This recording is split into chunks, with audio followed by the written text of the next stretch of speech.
ମାନେ ତୋରି ପାଇଁ ତୋ ପାଇଁ ସିରିଏଲରେ ଆପଣମାନେ ଦେଖିବାକୁ ପାଇବେ ରାମକୁ ହସ୍ପିଟାଲ ନେଉଥିବା ଆମ୍ବୁଲାନ୍ସ ଗାଡ଼ିଟି ପାଞ୍ଚିରେ ଯାଇଛି, ଯେଉଁଥିପାଇଁ କି ଡ୍ରାଇଭର କହିଛି ଏଥିପାଇଁ ତାଙ୍କୁ ଅଧଘଣ୍ଟା ଲାଗିବ। ଆଉ ଏପରେ ରାମଙ୍କ ପରିବାର ଲୋକ ପୁରା ବ୍ୟସ୍ତ ହୋଇ ପଡ଼ନ୍ତି, କାରଣ ରାମ ସେତେବେଳେ ବହୁତ ସିରିୟସ୍ ଅବସ୍ଥାରେ ଥିବା। ଆଉ ଏଥିରେ ପାଖରେ ଥିବା ମନ୍ଦିରରେ ଯାଇ ସମସ୍ତେ ହାତ ଯୋଡ଼ନ୍ତି ଆଉ କୁହନ୍ତି ଯେ ହେ ଦେବୀ ମା ତମେ ହିଁ ଚାହିଁଲେ ମୋ ରାମକୁ ବଞ୍ଚେଇ ପାରିବ।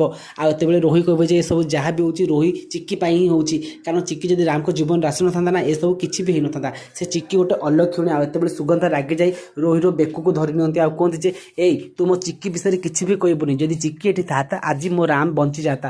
ହେ ଦେବୀ ମା ତମେ କେମିତି ବି ହଉ ମୋ ଚିକିକି ଏଠାରେ ପହଞ୍ଚେଇ ଦିଅ। ଆଉ ଏତେବେଳେ ସମସ୍ତେ ବ୍ୟସ୍ତ ହୋଇ ମାଆଙ୍କୁ ଡାକୁଥିବେ। ଆଉ ଚିକିକି ସେତେବେଳେ ବିବାହ କରିବା ପାଇଁ ସେଇ ମନ୍ଦିରକୁ ନିଆଯାଇଥିବ। ଆଉ ସେ ମନ୍ଦିରରେ ଚିକି ସହିତ ଆଉ ଜଣଙ୍କ ବିବାହ କରିବା ପାଇଁ ସମସ୍ତେ ବ୍ୟସ୍ତ ହୋଇ ପଡ଼ିଥିବେ।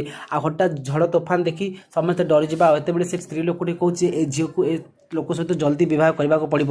ଆଉ ଏତେବେଳେ ଚିକି ରାମକୁ ହିଁ ଡାକୁଥିବ, କହୁଥିବ ଯେ ଇଂଲିଶ ମିଡ଼ିୟମ ତମେ କେଉଁଠି ଅଛ ମୋ ପାଖକୁ ଆସ। ଆଉ ଦେବୀ ମାଆଙ୍କ ସଂକେତରେ ଆଉ ଆଶୀର୍ବାଦରେ ରାମଙ୍କ ଜୀବନ ମାନେ ରାମ ହୋସ୍ରୁ ଆସିଛନ୍ତି। ଆଉ ସେ ଜାଣି ନେଉଛନ୍ତି ଯେ ଚିକି ସେଇଠାରେ ଅଛନ୍ତି। ତ ଫ୍ରେଣ୍ଡସ୍ ଆପଣଙ୍କୁ କ'ଣ ଲାଗୁଛି ଚିକି ସହିତ ରାମକୁ କ'ଣ ଦେଖା ହେବ? ଯଦି ହଁ ତାହେଲେ ଆମକୁ ୟେସ୍ ବୋଲି କମେଣ୍ଟ କରନ୍ତୁ।